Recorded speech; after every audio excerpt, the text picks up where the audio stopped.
अस्सलाम वालेकुम बच्चों, मैं हूं संतोष पारवानी और हम आज पढ़ रहे हैं chemistry first year chapter number 8 chemical kinetics है। केमिकल काइनेटिक वर्ड का मतलब क्या होता है? केमिकल काइनेटिक एक ब्रांच है केमिस्ट्री की जिसके अंदर we discuss about the rate of chemical reaction, factor affecting the rate of chemical reaction, mechanism through which reaction proceeds, optimum conditions to produce maximum yield। तो इन चार चीज़ों को हम वन बाय वन डिस्कस करते हैं। सबसे पहले rate of chemical reaction. Rate word का मतलब होता है कि कितनी कंसंट्रेशन चेंज हो रही है कितने टाइम के अंदर। Factors affecting the rate of chemical reaction के कौन कौन से फैक्टर्स हैं जो रेट ऑफ केमिकल रिएक्शन को इफेक्ट करते हैं। Mechanism through which reaction proceed, किस मैकेनिज्म से रिएक्शन को प्रोसीड कर रहे हैं और कौन सी कंडीशंस हम अप्लाई करें कि हम मैक्सिमम प्रोडक्ट को प्रोड्यूस कर सकें। केमिकल रिएक्शन एक ऐसा प्रोसेस जिसमें किसी एक केमिकल सब्सटेंस की कंपोजिशन जो है वो चेंज हो जाए दूसरे केमिकल सब्सटेंस के अंदर, या सिंपली हम कहते हैं कि it is a process in which chemical changes occur inside the metal. Simple एक प्रोसेस है जिसमें किसी एक केमिकल सब्सटेंस की कंपोजिशन कन्वर्ट हो जाती है किसी दूसरे केमिकल सब्सटेंस के अंदर। For example hydrogen oxygen combine to produce the water, decomposition of calcium carbonate to produce calcium oxide and carbon dioxide, combustion of methane to produce the carbon dioxide water and release heat। तो ये different chemical reactions होते हैं। Rate of chemical reaction क्या होता है? Rate of chemical reaction का मतलब होता है change in concentration of the reacting substance पर unit time is called rate of reaction. Change in concentration, reactants की कंसंट्रेशन डिक्रीज होती है और प्रोडक्ट की कंसंट्रेशन इंक्रीज होती है। तो हम रेट ऑफ रिएक्शन को इस तरीके से डिफाइन कर सकते हैं कि decrease in concentration of reactants per unit time और increase in concentration of product per unit time. तो रेट ऑफ रिएक्शन को हम डिनोट करते हैं किस साइन से? dx अपॉन dt से। dx का मतलब होता है चेंज इन कंसंट्रेशन, dt का मतलब होता है change in time. So rate of reaction को हमने दो साइन से डिनोट किया है, प्लस यानी कि positive dx upon dt and negative dx upon dt। Positive dx upon dt means increase in concentration of product per unit time, and negative dx upon dt means decrease in concentration of reactants per unit time। एक term use किया है यहाँ पे velocity of reaction। हमारी book ने कहा है कि rate of reaction and velocity of reaction approximate same but a little bit different is difference। वो क्या है कि rate of reaction में टाइम स्पेसिफाइड नहीं होता, पर्टिकुलर मोमेंट्स यूज़ नहीं करते, लेकिन velocity of reaction is totally based on the particular moment. But हमने कहा कि हम इस चैप्टर में रेट एंड वेलोसिटी के अंदर कोई डिफरेंस नहीं लेंगे। रेट ऑफ रिएक्शन के फीचर्स कुछ यहाँ पर लिखे हैं कि रेट ऑफ रिएक्शन डिपेंड करता है कंसंट्रेशन ऑफ रिएक्टेंट्स के ऊपर basically. After that various factors are there like pressure, catalyst, temperature, all these things। ठीक है, rate of reaction is always positive quantity and rate of reaction measure किया जाता है by measuring the concentration of reactant or product at the function of time। unit of reaction क्या होगा? dx rate of reaction का जो unit है that is unit of concentration upon unit of time. Concentration का unit mole पर decimetre cube और time का unit हम सेकंड लेते हैं या फिर मिनट्स लेते हैं। तो रेट ऑफ रिएक्शन का जो यूनिट बना दैट इज़ मोल पर डेसीमीटर क्यूब पर time. In case of gases हम कंसंट्रेशन टर्म यूज़ नहीं करते, हम क्या यूज़ करते हैं, हम यूज़ करते हैं atmosphere. That is why rate of reaction for the gaseous reaction is unit of gaseous reaction is atmosphere पर टाइम. रेट एक्सप्रेशन किस पे डिपेंड करता है? हमें पता है कि लॉ ऑफ मास एक्शन हमने पढ़ा था. उस लॉ के अंदर एक चीज़ डिस्क्राइब की गई थी या उस लॉ की स्टेटमेंट थी कि the rate of chemical reaction is directly proportional to product of active masses of reactants.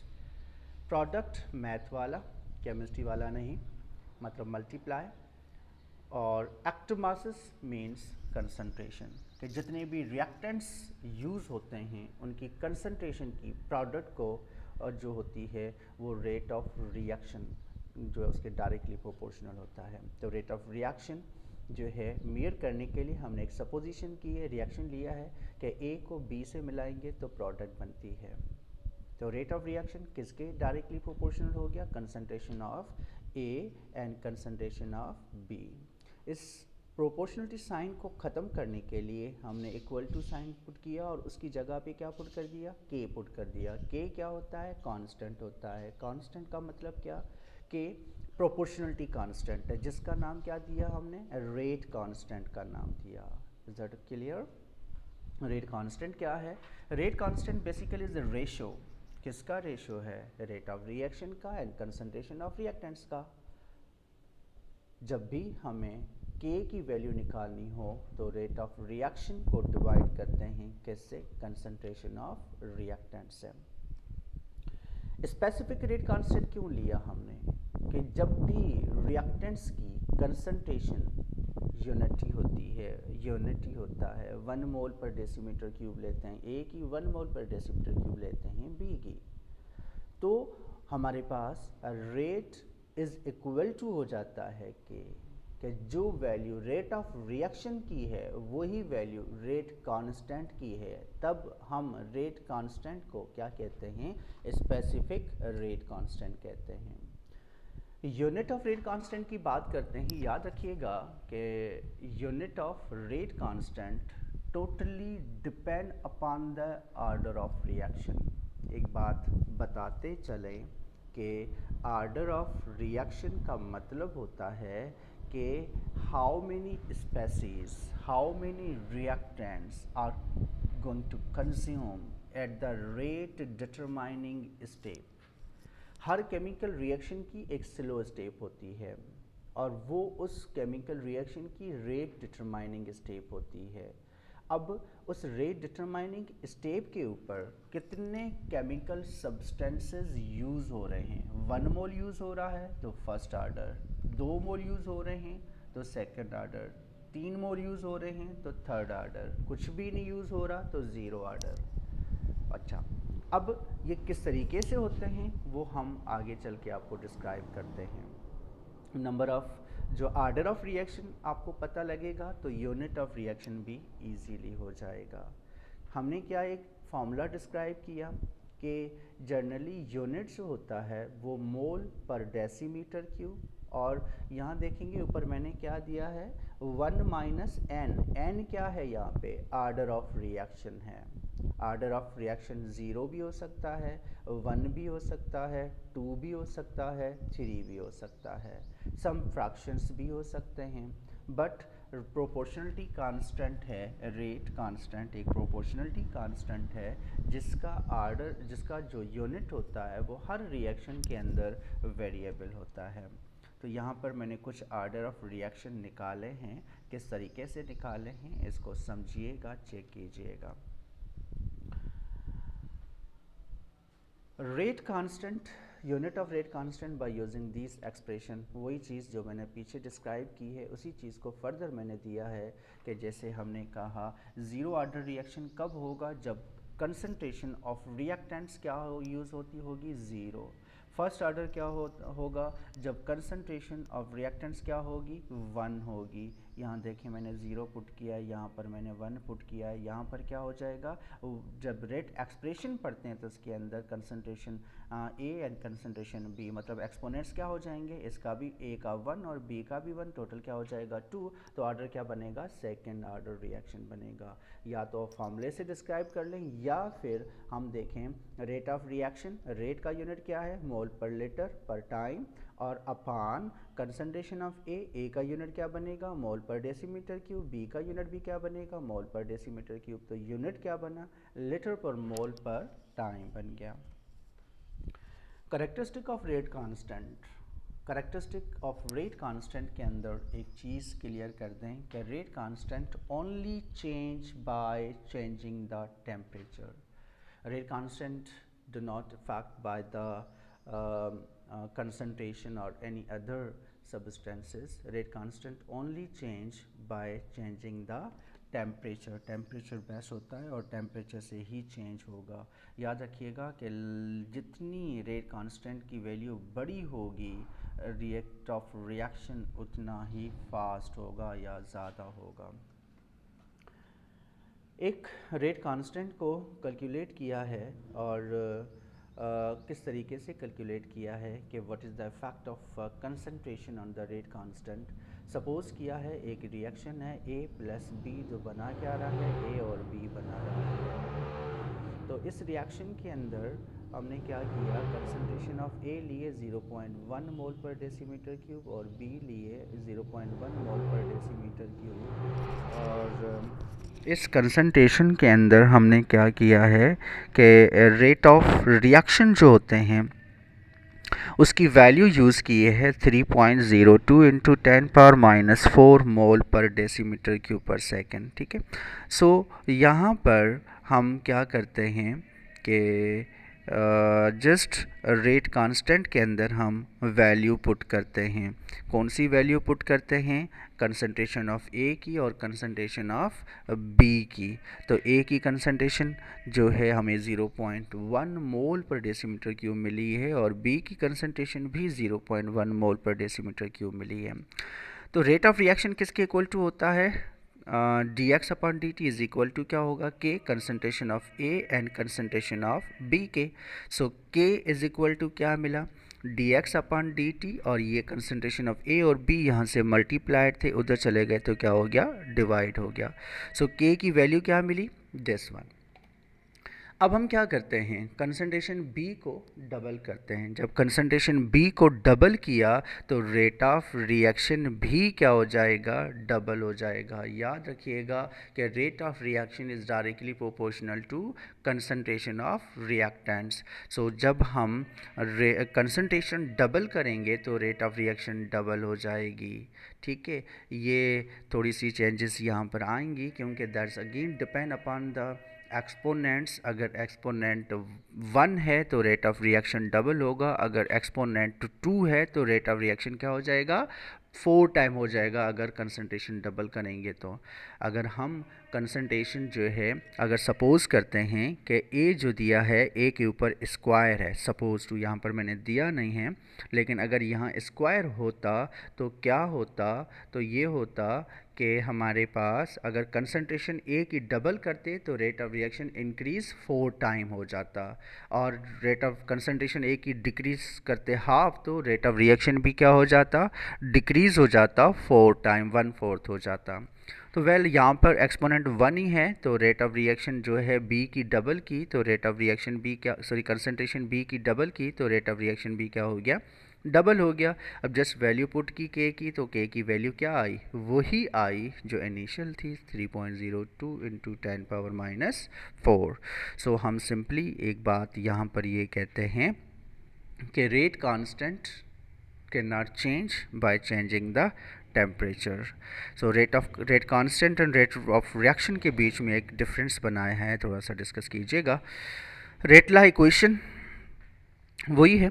Rate law equation क्या होती है, रेट एक्सप्रेशन कहते हैं जो directly proportional to concentration of reactants होता है, और प्रोपोर्शनली साइन को हम ख़त्म कर देते हैं किससे, केस है, जैसे 2n2O5 is equal to this one. So rate law equation किसके इक्वल टू हो गई, directly proportional to concentration of N2O5 हो जाएगा। और प्रोपोर्शनल साइन को ख़त्म करने के लिए हमने क्या पुट कर दिया, K पुट कर दिया। सो 2 जो है यहाँ पर 2 जो आया है, this is basically exponent, and exponent जो होता है वो ऑर्डर ऑफ रिएक्शन को शो करता है। याद रखिएगा, एक्सपोनेंट हम बैलेंस केमिकल इक्वेशन से नहीं देते, एक्सपोनेंट हम रेट डिटरमाइनिंग स्टेप से मेजर करते हैं। Is that clear? सो यहाँ पर हमारे पास जो है हम क्या करते हैं, नेक्स्ट हमारे पास ऑर्डर ऑफ रिएक्शन है। सो ऑर्डर ऑफ रिएक्शन सिर्फ एक्सपेरिमेंटल बेस्ड हम कैलकुलेट कर सकते हैं। याद रखिएगा, ऑर्डर ऑफ रिएक्शन को हम बैलेंस केमिकल इक्वेशन से या स्टोइचियोमेट्रिक कैलकुलेशन से नहीं दे सकते। जो स्टोइचियोमेट्रिक कैलकुलेशन से जो भी कोफिशिएंट्स आते हैं वो मॉलिक्यूलरिटी आ सकती है, लेकिन ऑर्डर नहीं। Order of reaction only calculated by the experiment, और हर केमिकल रिएक्शन का एक स्टेप आता है, रेट डिटर्मिनेशन स्टेप, और उस रेट डिटर्मिनेशन स्टेप के ऊपर देखते हैं कि कितने नंबर ऑफ मोल्स यूटिलाइज हो रहे हैं। हमारे पास बैलेंस केमिकल इक्वेशन में 2 भी होते हैं, 5 भी होते हैं, 8 भी नंबर ऑफ मोल्स यूज़ किए जाते हैं रिएक्टेंट्स के। तो उसका मतलब ये नहीं है कि ऑर्डर ऑफ रिएक्शन भी 8 हो जाए। मैक्सिमम ऑर्डर क्या होता है, 3 होता है। याद रखिएगा, ऑर्डर क्या होता है कि रेट डिटर्मिनेशन स्टेप के ऊपर जो भी एक्सपोनेंट्स आएंगे आपके रेट एक्सप्रेशन के अंदर, वही ऑर्डर कहलाएगा।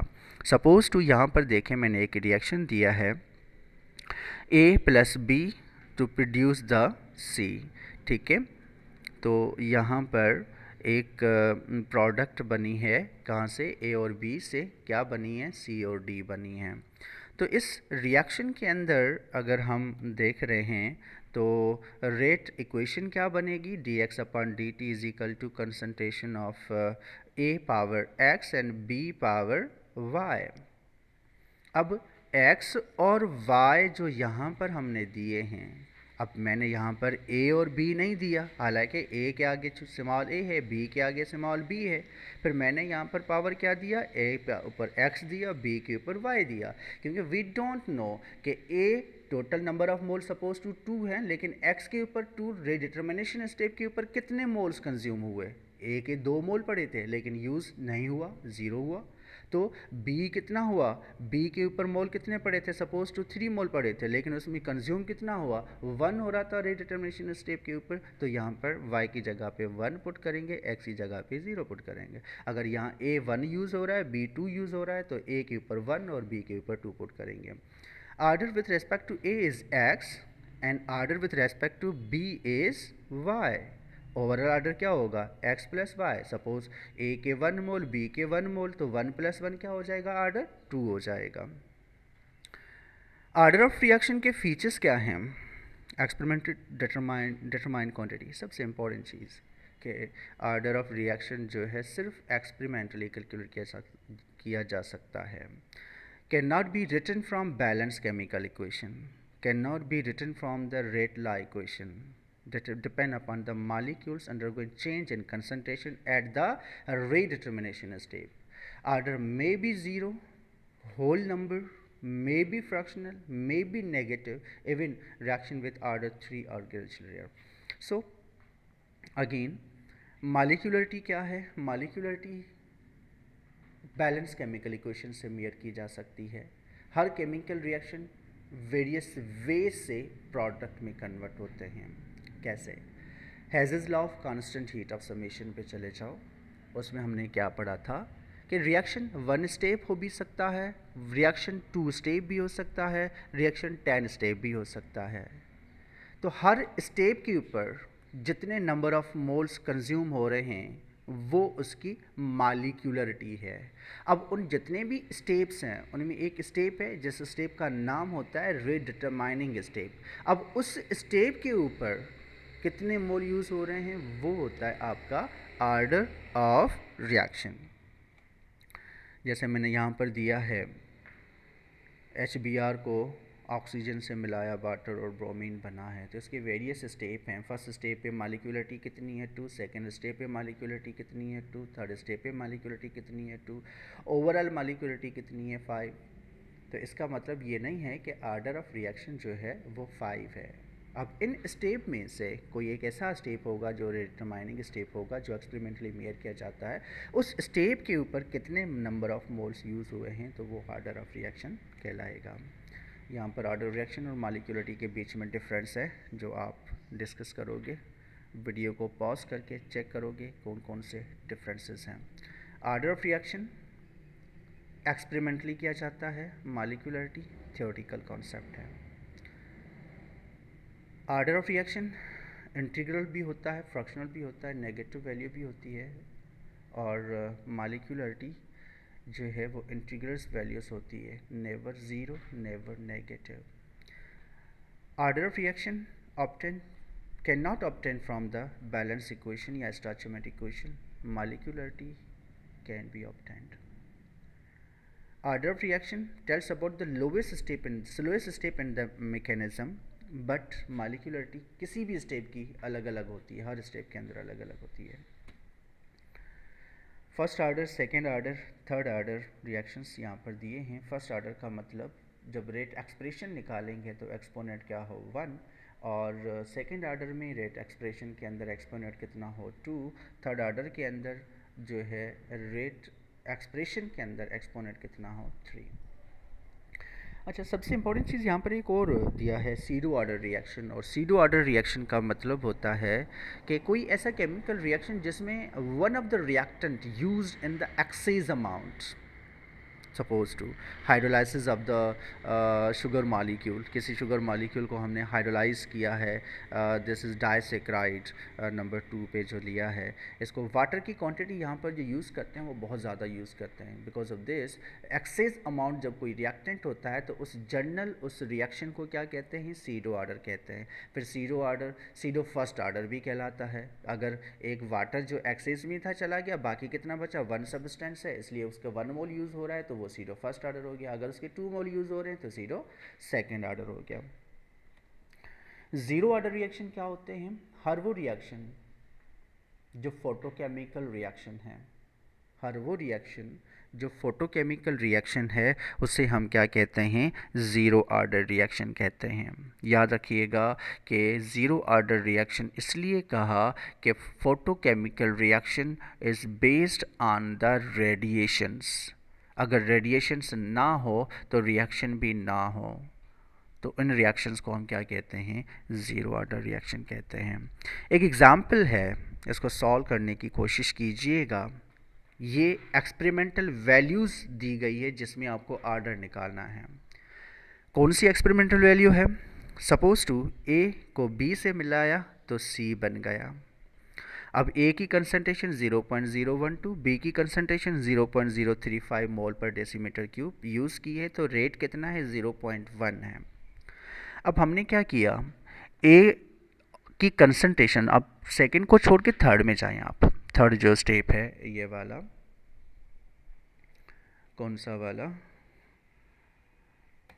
थर्ड स्टेप के अंदर अगर ए की कंसंट्रेशन हम डबल की है और बी की कंसंट्रेशन हमने सेम रखी है तो रेट क्या रहा है, 0.1 ही रहा है। इसका मतलब कि ए की कंसंट्रेशन चेंज करने से रेट ऑफ रिएक्शन चेंज नहीं हुआ। इसका मतलब क्या हुआ कि ए जो है रेट डिटरमाइनिंग स्टेप के ऊपर यूटिलाइज नहीं हो रहा है। अच्छा, 4 में जाइए, ए की कंसंट्रेशन हमने क्या रखी सेम और बी की कंसंट्रेशन क्या कर दी डबल, और रेट ऑफ रिएक्शन कितना हो गया, rate of reaction 3 time increase हो गया। इसका मतलब बी के आगे क्या है, 3 है। 3 कैसे आता है, 2 का क्यूब करोगे तो 0.8 हो जाएगी। इसका मतलब क्या है कि हमारे पास जो इस रिएक्शन के अंदर ए की कंसंट्रेशन कंज्यूम ही नहीं हो रही है, हालांकि रिएक्टेंट्स के अंदर ए प्लस बी दोनों मौजूद है, लेकिन अकॉर्डिंग टू डिटर्मिनेशन स्टेप ए की कंसंट्रेशन क्या है 0 और बी की कंसंट्रेशन क्या है, बी कंसंट्रेशन पावर 3 है। तो इसका राइट ऑप्शन क्या होगा, ए आ जाएगा। सो हम चलते हैं नेक्स्ट प्रॉब्लम में। ये आपने सॉल्व करना है, देखना है, चेक करना है। नहीं आए तो मुझे व्हाट्सएप पे पूछिएगा कि क्या करना है, किस तरीके से होगा। Types of reaction, types of reaction यहाँ पर 3 होते हैं, फास्ट, स्लो, मॉडरेट। क्यों होते हैं, क्यों होते हैं slow reaction, fast reaction, moderate reaction? Is totally based on the activation energy. Fast reaction जो माइक्रोसेकेंड्स के अंदर कन्वर्ट हो जाते हैं, न्यूट्रलाइजेशन रिएक्शन की बात करते हैं। Moderate reaction, generally organic reaction को मॉडरेट रिएक्शन कहते हैं, कुछ पर्टिकुलर टाइम के अंदर जिसका रेट ऑफ रिएक्शन मेयरेबल होता है। अब फास्ट रिएक्शन और स्लो रिएक्शन जो होते हैं, जैसे स्लो रिएक्शन में आप रस्टिंग ऑफ आयरन ले लो, तो ये जो रिएक्शन है रस्टिंग ऑफ आयरन है, या फिर कोई और रिएक्शन हम लेते हैं कि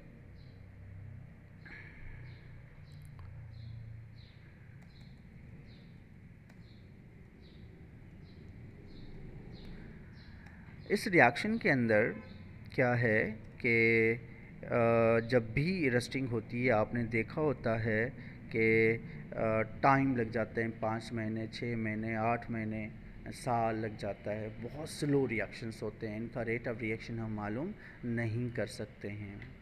अच्छा, उसके बाद हमारे पास यहाँ पर जितने भी रिएक्शंस की टाइप बनती है, that's totally based on the system की इंटरनल एनर्जी के ऊपर बेस्ड करती है, उनकी एक्टिवेशन एनर्जी के बेस्ड करती है। अब हमारे पास अगर आप देखेंगे नेक्स्ट हमारे पास क्या आता है, एनर्जी ऑफ एक्टिवेशन आती है। तो हर केमिकल रिएक्शन के पास, हर केमिकल सब्सटेंस के पास एक अपनी एनर्जी होती है, जिस एनर्जी को हम इंटरनल एनर्जी कहते हैं। और वो इंटरनल एनर्जी हर सब्सटेंस के पास होती है, लेकिन हर सब्सटेंस एट ए टाइम पर रिएक्शन नहीं करता है। क्यों नहीं रिएक्शन करता? क्योंकि इंटरनल एनर्जी को जब हम कन्वर्ट करते हैं थ्रेशोल्ड एनर्जी के अंदर, वहाँ पर जाके वो रिएक्शन करेगी। याद रखिएगा कि इंटरनल एनर्जी थ्रेशोल्ड में कन्वर्ट होगी, तब जाके सिस्टम रिएक्शन करेगा। अब इंटरनल को थ्रेशोल्ड में कन्वर्ट करने वाला कौन है? वो एक और एनर्जी है जिसका नाम है एक्टिवेशन एनर्जी। अब वो एनर्जी रिक्वायर्ड एनर्जी होती है। इंटरनल एनर्जी सिस्टम की अपनी है, और एक्टिवेशन एनर्जी जो रिक्वायर्ड एनर्जी है उस सिस्टम को रिएक्शन करने के लिए। हम कहते हैं कि रिएक्शन कब होता है? रिएक्शन कब होता है? जब सिस्टम के मॉलिक्यूल्स, पार्टिकल्स कोलाइड करते हैं। चलो भाई, कोलाइड कर रहे हैं। अब अगर हम बात करें कि हवा के अंदर बहुत सारी गैसेज है, वो मुसलसल कोलाइड कर रही होती है, तो वो रिएक्शन नहीं करती है।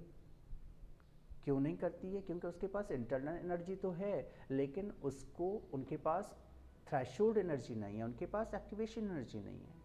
जब हम उनको एक्टिवेट करते हैं, उनको एक्टिवेशन एनर्जी देते हैं, तो उसकी इंटरनल एनर्जी कहाँ पहुँचती है? थ्रेशोल्ड पे।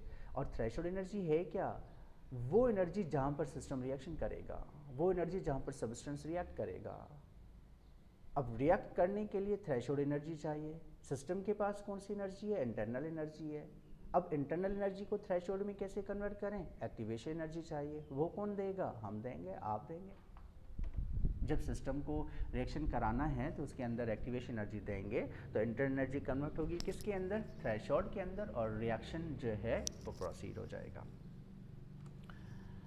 कौन से फैक्टर्स हैं जो रेट ऑफ रिएक्शन को इफेक्ट करते हैं? Nature of reactant, surface area of reactant, concentration, light, temperature, catalyst. Nature of reactant के अंदर डिपेंड करता है उनकी एक्टिविटी के ऊपर, अगेन डिपेंड करता है उनकी एक्टिवेशन एनर्जी के ऊपर।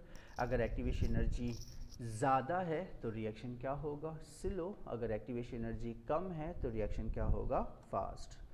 सरफेस एरिया, याद रखिएगा, rate of reaction is directly proportional to the surface area. Surface area जितना बढ़ जाता है, रिएक्टिंग पाथ उतना बढ़ जाता है, पार्टिकल्स उतने ज़्यादा रिएक्शन में पार्ट लेते हैं, और रेट ऑफ रिएक्शन भी इंक्रीज होगा।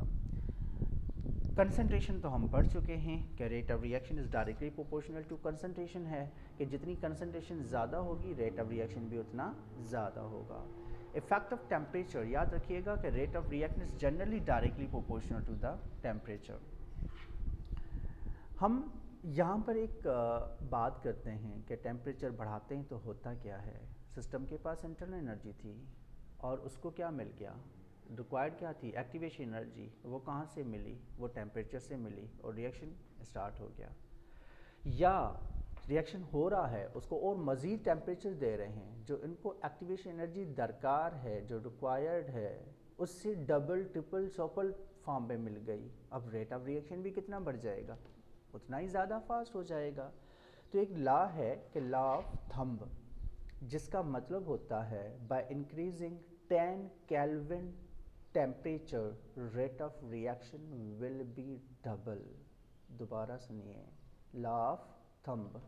लॉ ऑफ थंब क्या है, ये कहता है कि टेम्परेचर 10 केल्विन टेम्परेचर बढ़ाने से रेट ऑफ रिएक्शन क्या हो जाता है, जो है डबल हो जाता है, क्योंकि कोलियंस फ्रीक्वेंसी जब टेम्परेचर बढ़ाते हैं काइनेटिक एनर्जी बढ़ती है, कोलियंस बढ़ती है। कोलियंस दो किस्म की होती है, एक इफेक्टिव और दूसरी नॉन इफेक्टिव कोलियंस होती है। तो जो जितनी इफेक्टिव कोलियंस बढ़ेगी तो रेट ऑफ रिएक्शन भी उतना ही बढ़ेगा। यहाँ पर ये एक पिछले चैप्टर नंबर 6 में हमने पढ़ा था एक लॉ, जिसके अंदर हमने factors affecting the chemical equilibrium पढ़ा था। उसके अंदर एक टेम्परेचर, जो exothermic reaction Le Chatelier principle या ली चैटलियर बोलो, तो वो उस लॉ के अंदर इस चीज़ को डिस्क्राइब किया गया था कि एक्सोथर्मिक रिएक्शन में टेम्परेचर बढ़ाते हैं तो रिएक्शन बैकवर्ड जाता है, और एंडोथर्मिक रिएक्शन में टेम्परेचर बढ़ाते हैं तो क्या हो जाएगा, रिएक्शन फॉरवर्ड हो जाएगा। लेकिन यहाँ पर इस चैप्टर के अंदर हम एंड और एक्सो की कहानी नहीं लेते, हम जनरली लेते हैं कि when we increase the temperature rate of reaction increase. After this हमारे पास नेक्स्ट फैक्ट है कैटलिस्ट का। वेरी गुड टॉपिक, हर साल इसमें से एमसीक्यूज आते हैं हमारे पास। कैटलिस्ट क्या है, एक ऐसा reagent that alter the rate of reaction by changing the activation energy। Catalyst एक ऐसा सब्सटेंस है जो केमिकल रिएक्शन के रेट को चेंज करता है। कैसे चेंज करता है, उनकी एक्टिवेशन एनर्जी को चेंज करके। याद रखिएगा कि कैटलिस्ट दो किस्म के होते हैं, एक पॉजिटिव कैटलिस्ट और एक negative catalyst. Positive catalyst rate of reaction को इंक्रीज करता है, एक्टिवेशन एनर्जी को डिक्रीज करता है। Negative catalyst rate of reaction को डिक्रीज करता है, एक्टिवेशन एनर्जी को इंक्रीज करता है। ये टर्म याद रखिएगा, नीचे एक टेबल दिया हुआ है, इस टेबल को अच्छे से समझिएगा कि कौन सा कैटलिस्ट कहाँ पर कौन सा काम कर रहा है, पॉजिटिव कैटलिस्ट है या नेगेटिव कैटलिस्ट है। ये आपके बुक की अंदर 240 पेज नंबर पे चार्ट बना है, वहाँ से भी आप देख सकते हैं। Thank you so much. मैंने समराइज़ किया है चैप्टर को, ज़्यादा डिटेल्स कम दिए हैं, मतलब नहीं दिए हैं कहने का मतलब। तो आप लोग और पढ़ेंगे, जो भी क्यूरीज हो आप बताएंगे हमें, ठीक है। Thank you so much, good luck, God bless you, stay home, stay safe.